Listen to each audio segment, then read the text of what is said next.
Good morning, dear students. Let us start our chapter number 14, some natural phenomena. इस chapter में हम lightning, earthquake, thunder इनके बारे में पढ़ने वाले हैं, इलेक्ट्रिक चार्जेस के बारे में. प्रीवियस क्लासेस में आप लोगों ने पढ़ा है जैसे अर्थक्वेक, साइक्लोन्स, थंडरस्टॉर्म, ये मैन के कंट्रोल में नहीं होते, ये नेचुरल रीज़न से होते हैं.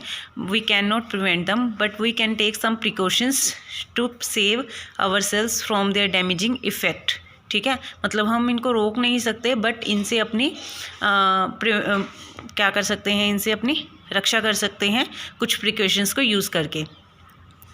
लास्ट क्लासेस में आपने फ्लड और ड्रॉट के बारे में पढ़ा था और in this chapter we will discuss about earthquake and lightning.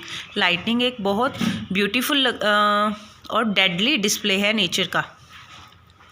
The story of lightning के बारे में पढ़ें तो लाइटनिंग की स्टोरी कहाँ से हुई. बेंजामिन फ्रैंकलिन एक साइंटिस्ट थे, वो ड्यूरिंग थंडरस्टॉर्म पतंग उड़ा रहे थे, एक काइट को फ्लाई कर रहे थे स्काई में. तो उन्होंने क्या किया, एक की को अटैच कर दिया सिल्क रिबन के साथ. सिल्क रिबन काइट के साथ अटैच था, काइट के साथ सिल्क रिबन और फिर उसके साथ की अटैच कर दी. और उन्होंने क्या देखा कि जब उनकी नक्कल शो कर रही है, टच करती है की को, नक्कल होता है फिंगर का कोई भी जॉइंट, वो टच करता है तो वहाँ पे एक स्पार्क सी फील होती है, उनको एक शॉक सा फील होता है. तो उन्होंने वहाँ पे क्या देखा कि लाइटनिंग है, वहाँ पे एक इलेक्ट्रिसिटी है क्लाउड से जो पास हो रही है through the string to the key, his necklace and finally to the earth. Franklin's experiment showed that lightning वो स्टैटिक इलेक्ट्रिसिटी, ये मूव नहीं करती, स्टैटिक जो रुकी हुई होती है.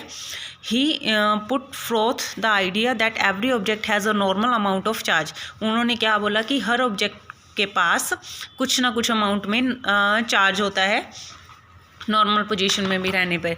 उन्होंने क्या बताया कि चार्ज टू टाइप के होते हैं, पॉजिटिव और नेगेटिव. इलेक्ट्रिकल चार्ज की डिस्कवरी कहाँ से हुई. Ancient Greek discovered a strange property charge. जो एंशियंट ग्रीक के लोग थे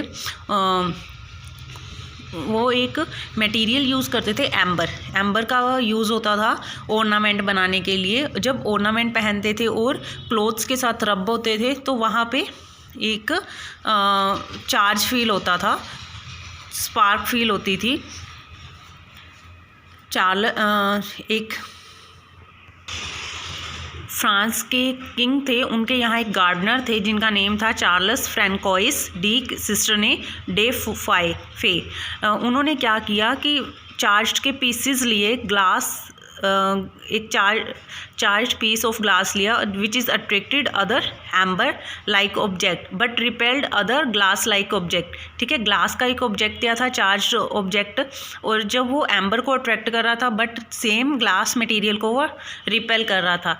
ही discovered two forces of electricity. तो उन्होंने क्या बताया कि टू फोर्सेस हैं इलेक्ट्रिसिटी की, पॉजिटिव और नेगेटिव, और he called them vitreous for glass like object और resinous for amber like object. To यानी कि उन्होंने नेम दे दिए इनको.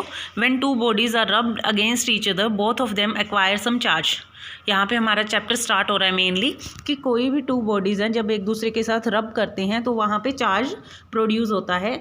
These bodies are called charge body. यहाँ देखिए एक्टिविटी है, ये एक्टिविटी आप खुद भी रीड करेंगे, मैं आपको एक्सप्लेन कर रही हूँ. यहाँ पे एक स्टैंड लगा दिया और एक चार्ज्ड ग्लास की रोड, देखिए दो रोड ली हैं, ग्लास की रोड हैं, और दोनों को क्या किया है, सिल्क के साथ रब कर दिया. पहले इसको रब कर दिया फिर इसको रब कर दिया. जब दोनों को एक दूसरे के पास आई तो यहाँ रिपल्शन हुई. ये रिपल्शन क्यों हुई, क्योंकि दोनों के ऊपर सेम चार्ज है. सेम चार्ज क्या करता है, रिपेल करता है, अपोजिट चार्ज अट्रैक्ट करता है. ग्लास और सिल्क को जब रब किया तो ग्लास की रोड के ऊपर भी एक चार्ज आएगा, ये भी ग्लास की रोड है तो इसके ऊपर भी सेम ही चार्ज आएगा, सिल्क के ऊपर डिफरेंट चार्ज आता है. तो ये यहाँ पे रिपल्शन होती है. और अगर हम यहाँ पे सिल्क का क्लॉथ ही लेके आएंगे तो अट्रैक्शन होएगी. ठीक है, नेक्स्ट देखिए यहाँ पे ग्लास की रोड को सिल्क के साथ, यहाँ एबोनाइट की रोड है इसको फर के साथ रब किया हुआ है, तो दोनों के ऊपर अपोजिट चार्ज है और यहाँ पे अट्रैक्शन होती है. तो ये क्या शो करती है कि unlike charges attract each other.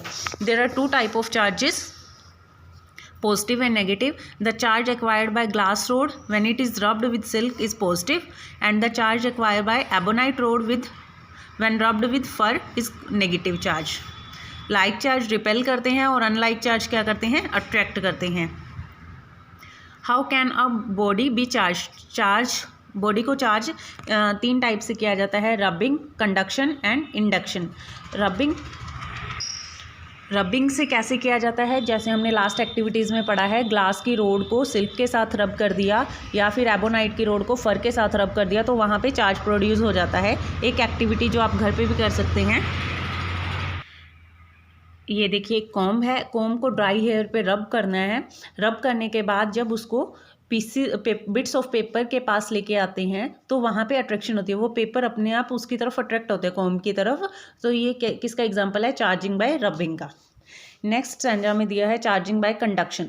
Conduction का मतलब क्या है कि जब एक चार्ज बॉडी है, ऑलरेडी चार्ज है बॉडी, ठीक है, जब उसको अनचार्ज बॉडी के पास लेके आते हैं और टच करके रखते हैं तो एक का चार्ज दूसरे के ऊपर जाता है, ठीक है। Charge, electric charge flow from the charge to uncharged body, by this the object attain same charge. Same ही होता है। मान लीजिए पॉजिटिव चार्ज के पास पॉजिटिव चार्ज वाली बॉडी के पास अनचार्ज्ड ऑब्जेक्ट को टच करके रख दिया तो इसका चार्ज इसके ऊपर भी आएगा, पॉजिटिव है तो पॉजिटिव ही आएगा।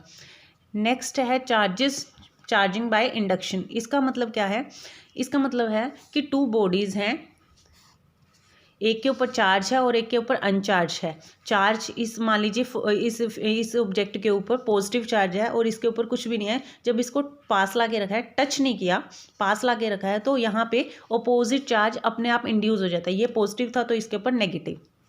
Induction is another method of charging.